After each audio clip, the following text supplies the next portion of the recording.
कहां शराब न मिलने से शख्स ने दुकान में लगा दी आग, पूरी खबर आगे आपको दिखाएंगे और साथ ही बताएंगे कि यूपी में बाढ़ का सितम अभी भी जारी है। कहां कहां बाढ़ बन रही है मुसीबत, ये भी खबर दिखाएंगे।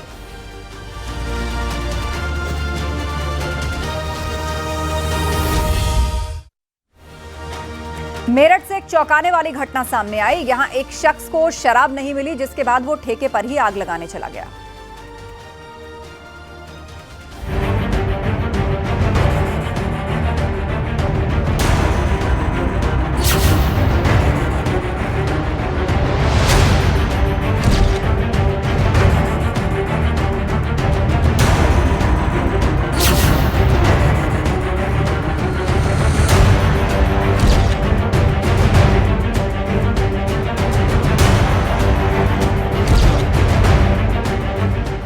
मेरठ के एक होमगार्ड को शराब पीने की तलब जागी। वो शराब के ठेके पर पहुंचा और उसने सेल्समैन से शराब देने के लिए कहा। सेल्समैन ने उससे पैसे मांगे। होमगार्ड चाहता था कि सेल्समैन उसे शराब उधार में दे दे। उसने कहा कि वो पैसे बाद में चुका देगा, लेकिन सेल्समैन नहीं माना।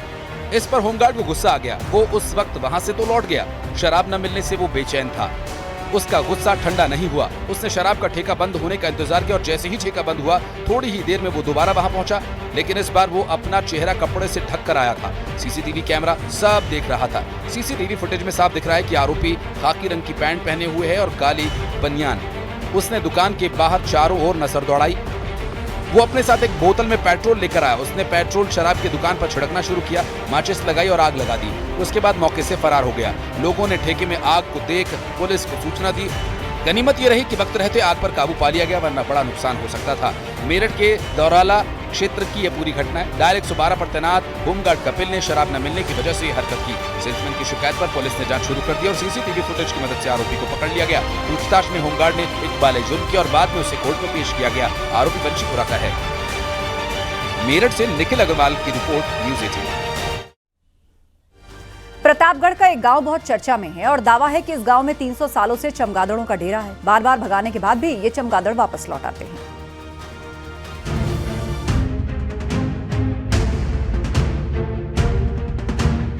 चमगादड़ों वाला एक गांव। चमगादड़ बन गए सुबह का अलार्म। प्रतापगढ़ का गोई गांव, जिसकी पहचान चमगादड़ों से होती है। यहाँ के लोग सुबह मुर्गे की बांग से नहीं जागते, बल्कि चमगादड़ ही उन्हें गहरी नींद से जगाते हैं। गोई गांव के 12 पेड़ों पर 10,000 से ज्यादा चमगादड़ों की मौजूदगी होने का दावा है। इन्हीं 12 पेड़ों पर चमगादड़ दिन भर आराम फरमाते हैं। ग्रामीणों का कहना है कि चमगादड़ों का इस गांव से बहुत पुराना नाता है। करीब 300 सालों से ये यहाँ पर रहते हुए आए हैं। कई बार इन्हें भगाया भी जा चुका है, लेकिन ये बार बार लौट आते हैं। अब तो गोई गांव के लोगों ने उन्हें एक तरह से अपना ही लिया है। चमगादड़ों की फौज देखकर लगता है कि अब यही उनका गांव है। हमारी मौजूदगी इस समय प्रतापगढ़ के गोई गांव में है और आपको हम तस्वीरें दिखाना चाहेंगे। ये वही पेड़ हैं, बस्ती के बीचों बीच ये जंगल है और यहाँ पर 10,000 से अधिक जो चमगादड़ हैं, इन्हीं पेड़ों पर लगातार रहते हैं। छोटे बड़े सब। तो गांव इधर है, तमाम सारे गांव हैं, इसी गांव में इसी गांव में रहते हैं। इनको इसी गांव से मोहब्बत है एकदम। कोई तो किसी को कोई तकलीफ भी नहीं देती। ग्रामीण अब ये नहीं चाहते कि चमगादड़ उनके गांव से चले जाए, क्योंकि ग्रामीणों का मानना है कि वो उन्हें परेशान नहीं करते। शाम होते ही चमगादड़ों की फौज उड़कर गांव से बाहर चली जाती है और भोर होने से पहले ही लौट आती है। वहीं उनका चारा, वहीं भोजन, नीचे तो आते नहीं, पानी भी नहीं पीते। सब ऐसे लोग बोलते हैं। सुबह बताते हैं कि अलार्म का हाँ, सुबह अलार्म का काम ही करते हैं। सुबह हुआ नहीं, 4-5 बजा नहीं, ये लोग बोलने लगते हैं अपने आवाज में। तो उससे आप लोगों नींद खुल जाती है। उसके बाद नींद खुल जाती है, फिर सोते नहीं। कोई दिक्कत इनसे आप लोगों को? दिक्कत क्या है, यही बोलते हैं, दिक्कत और कुछ है नहीं। ग्रामीणों का कहना है कि कई बार पटाखे, टायर जलाकर और वन विभाग की टीम बुलाकर चमगादड़ों को गांव से बाहर निकालने की कोशिश की गई, लेकिन ये फिर लौट आए। कोरोना के वक्त कहा जा रहा था कि चमगादड़ों से बीमारी फैलती है, तब जरूर दहशत फैली थी। लीची का पेड़ था, उसी पर रहते थे। तो ये सब लोग बोले कि इसको कटा दो, हो सकता चले जाए यहाँ से, लेकिन ये आज तक गए नहीं। वो कटा, फिर एक महुआ का पेड़ था, उस पे रहने लगे। उसके बाद फिर 50-60 साल के बाद वो भी पेड़ काटा गया। फिर तीसरे महुआ के पेड़ पे रहने लगे, 30-40 साल उस पे भी रहे। फिर अब आके वहाँ जब कट गया तो एक पांडे जी का है, वो गूलर का पेड़ है, आम का पेड़ है, बड़हल का पेड़ है, उसी पे रह रहे हैं। छोटी मोटी परेशानियों को दरकिनार कर अब ग्रामीण भी चाहते हैं कि चमगादड़ इस गांव की पहचान रहे और यहीं पर उनका बसेरा बना रहे। प्रतापगढ़ से रोहित सिंह के साथ bureau report, news 18, UP, Uttarakhand.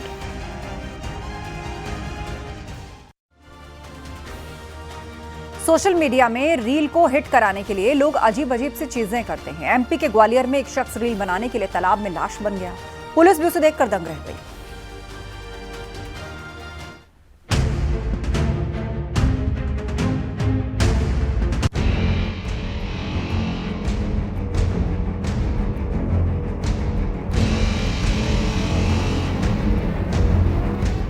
Reel का चक्कर, पुलिस बनी घनचक्कर।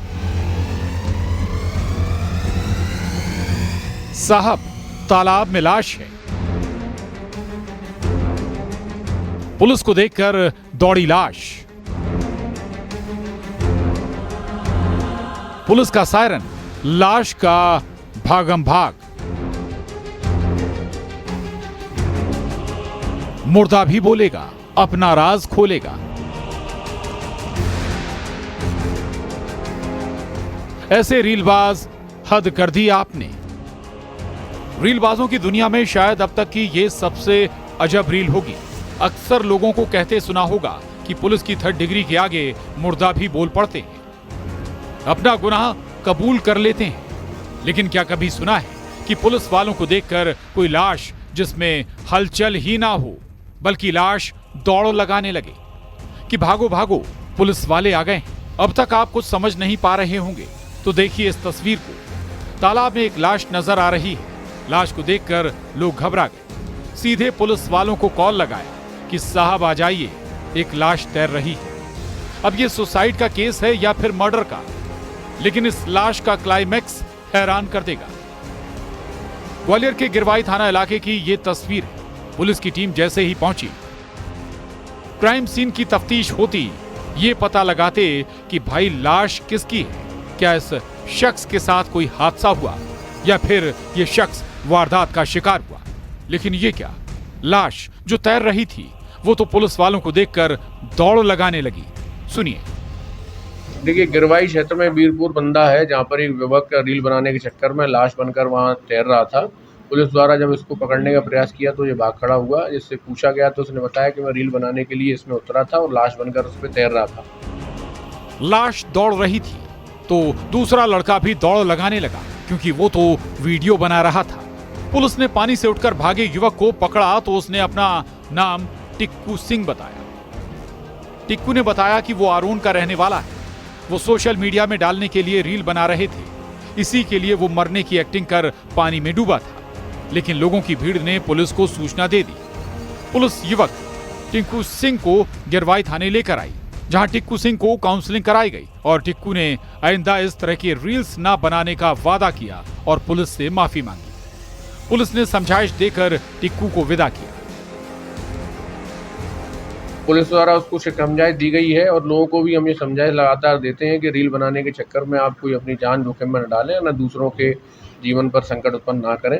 पुनः हम आपके माध्यम से लोगों को समझाइश दे रहे हैं। देखा आपने रील का चक्कर कैसे पुलिस वाले बन गए घन चक्कर। Bureau report, news 18।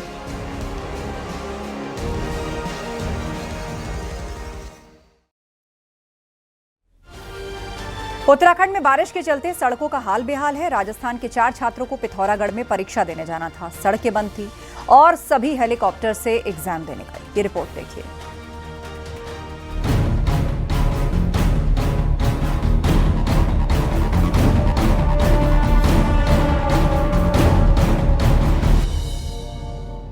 पहाड़ों पर तबाही के निशान, हेलीकॉप्टर से परीक्षा देने पहुंचे छात्र। उत्तराखंड के पहाड़ों में मानसून आफत बनकर टूटा।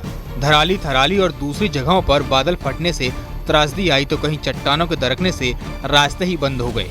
पहाड़ों पर जगह जगह अभी भी कई रास्ते बंद हैं, जिससे यात्रा करना मुमकिन नहीं हो रहा है। लोग दहशत में हैं, परेशानी में जी रहे हैं। वहीं छात्र भी इस त्रासदी की मार झेल रहे हैं। अगर कोई परीक्षा देने एक जगह से दूसरी जगह जाना है तो ये बड़ी मुश्किल हो गया है।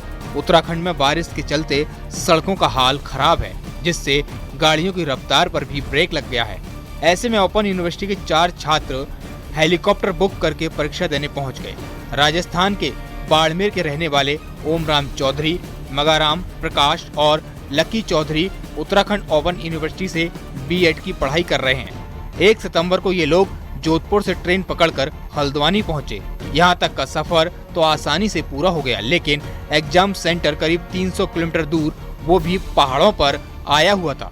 इन्हें नहीं मालूम था कि वो सड़क मार्ग से वहां नहीं पहुंच पाएंगे। चारों को अपने एग्जाम सेंटर पिथौरागढ़ से मुनस्यारी पहुंचना था, लेकिन सड़क मार्ग जगह जगह से बाधित था, जिसके चलते आगे जाना बेहद ही मुश्किल था। अब परीक्षा तो देनी थी, अब पिथौरागढ़ केवल हवाई मार्ग से पहुंचा जा सकता था। ऐसे में इन्होंने हेरिटेज एविएशन के हेलीकॉप्टर की मदद ली। हेरिटेज एविएशन की हल्द्वानी से मुनस्यारी के लिए हर रोज हेलीकॉप्टर की उड़ान होती है। हालांकि खराब मौसम के चलते हेली सर्विस भी बंद थी। अब लग रहा था कि चारों अपनी परीक्षा भी नहीं दे पाएंगे, क्योंकि पहाड़ों का पल पल बदलता मौसम डरा भी रहा था।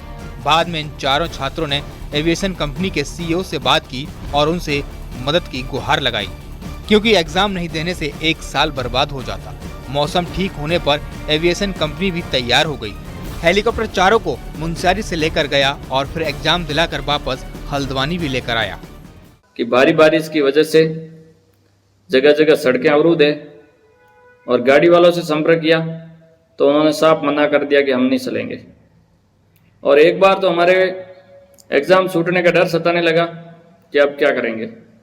फिर हमने हल्द्वानी हेलीपैड पे गए और वहाँ संपर्क किया। छात्रों से किराया वही लिया गया जो पहले से निर्धारित है। प्रति छात्र आने जाने का किराया 10,400 रुपए लिया गया। हल्द्वानी से मुनस्यारी का 300 किलोमीटर का सफर मात्र 40 मिनट में पूरा हो जाता है। परीक्षा देने के बाद छात्रों ने राहत की सांस ली। Bureau report, news 18, UP Uttarakhand.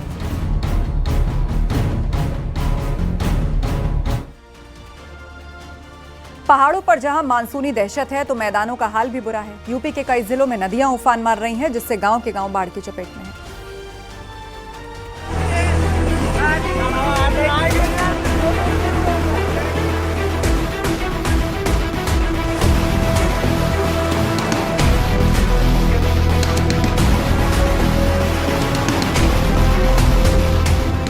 सितंबर का महीना है, लेकिन मानसून की तबाही जारी है। बलिया में बारिश के बाद मकान गिरने का खौफनाक वीडियो सामने आया है। बारिश के बाद जिले में अब तक 68 मकान गिर चुके हैं। नौरंगा गांव में देर रात 7 मकान गिरे हैं। गंगा का जलस्तर बढ़ने से करीब 30 गांव पूरी तरह से पानी में घिर चुके हैं।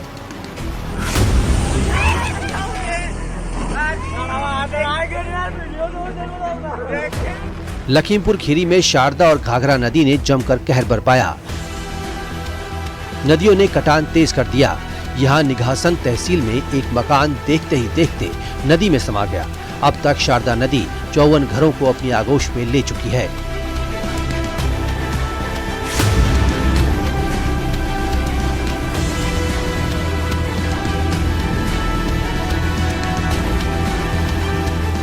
संगम नगरी प्रयागराज में इस साल 5वीं बार बाढ़ का खतरा बढ़ गया है। गंगा और यमुना दोनों नदियां खतरे के निशान के करीब पहुंच गई हैं। बाढ़ के खतरे को देखते हुए एक बार फिर से एनडीआरएफ, एसडीआरएफ और जल पुलिस को अलर्ट कर दिया गया है। गंगा नदी के इस समय हम खड़े हैं गंगा पथ पर, जो कि बख्शी बांध से संगम की ओर जाता है। इसको आप देख सकते हैं कि तमाम घरों में पानी प्रवेश कर गया है और जहां तक हमारी नज़र जाएगी वहां तक पानी ही पानी नज़र आ रहा है। बीते अगर 24 घंटों की बात करें तो गंगा नदी का पानी 1.5 सेंटीमीटर प्रति घंटे और यमुना नदी का पानी लगभग 1 सेंटीमीटर प्रति घंटे की रफ्तार से बढ़ रहा है। सामने का जो इलाका है आप देख सकते हैं, छोटा बखाड़ा का इलाका है, उस इलाके में भी अब फिर से पानी भर गया। ये 5वीं बार इस साल है जबकि डेंजर लेवल के करीब नदियां पहुंच गई हैं, गंगा और यमुना नदियां, और तमाम लोग अब फिर से जो है अपने घरों को छोड़कर सुरक्षित स्थानों की ओर जा रहे हैं। 4 बाढ़ राहत शिविर अब तक सक्रिय कर दिए गए हैं, जिनमें 1,500 लोग पहुँच चुके हैं।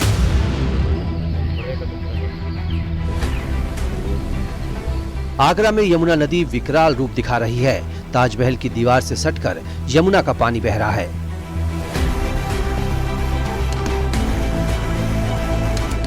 आगरा के गांव गली मोहल्लों के साथ ही स्मारकों में पानी भर गया है।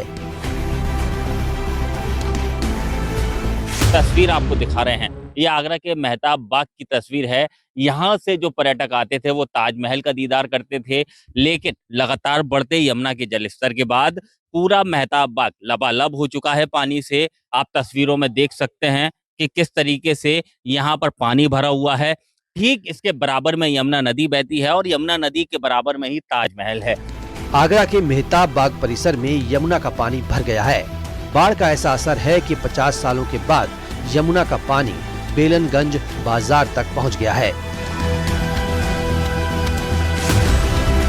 मथुरा में बाढ़ से हालात खराब हैं। वृंदावन में यमुना से सटी कॉलोनी केशव नगर में पानी भर गया। प्रशासन मुस्तैद है। तो आप देख सकते हैं, मैं वीडियो जर्नलिस्ट से कहूंगा कि पहले तो वो दिखाएं कि किस तरीके का बहाव यमुना के खादर वाले इलाकों में है, जहां पर यमुना आप देखिए किस तरीके से प्रवाह के साथ बह रही है। अगर बात करें तो यमुना से करीब ये इलाका जो है आधा किलोमीटर 1 किलोमीटर है दूर, जहाँ पर यमुना का इस तरीके का प्रभाव देखा जा रहा है।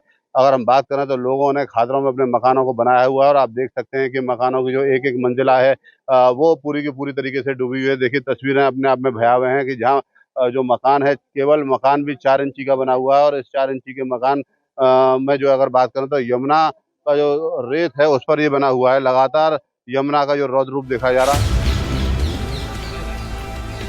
संभल में गंगा में पानी तो घटा है, लेकिन बाढ़ का खतरा टला नहीं है। राजघाट में गंगा अब भी खतरे के निशान के ऊपर बह रही है। उन्नाव में गंगा उफान पर है, जिससे सड़कों का कटान शुरू हो गया है। उत्तर प्रदेश में इस बार बारिश ने पिछले 125 सालों का रिकॉर्ड तोड़ा है। लगातार 4 महीने में एक ही पैरामीटर पर बारिश हुई है। Bureau report, news 18, UP Uttarakhand.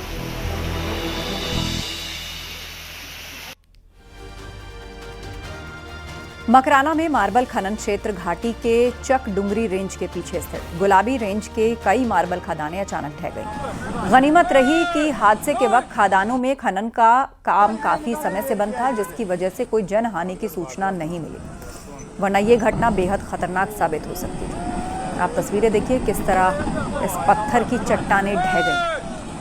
गुलाबी रेंज के कई मार्बल खदानें ढह गईं।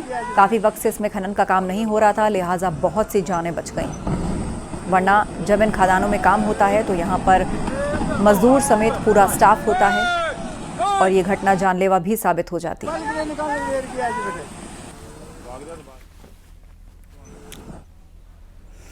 रुड़की में एक लंगड़े और अंधे ने 20 साल के युवा की गला दबाकर मौत के घाट उतारने की सनसनीखेज घटना सामने आई और उसके बाद दोनों आरोपियों ने शव को गंग नहर में फेंक दिया। दोनों ने इस खौफनाक कांड से पहले 25 लाख की फिरौती मांगी और हैरानी की बात यह कि दोनों ने सोशल मीडिया देखकर 1 महीने से हत्या की साजिश रची। 6 सितंबर को एक होटल व्यवसायी का बेटा लापता हो गया, जिसकी शिकायत परिजनों ने पिरान कलियार थाने में करवाई और गंभीरता को देखते हुए पुलिस ने अपहरण का मामला दर्ज किया। इसके बाद 27 लोगों की टीम बनाकर जगह जगह दबिश दी गई। पुलिस के मुताबिक पकड़े गए दोनों आरोपी पिछले लंबे समय से पहले मृतक के घर किराए पर रहते थे, जबकि अंधा और लंगड़ा 5वीं और 9वीं पास है।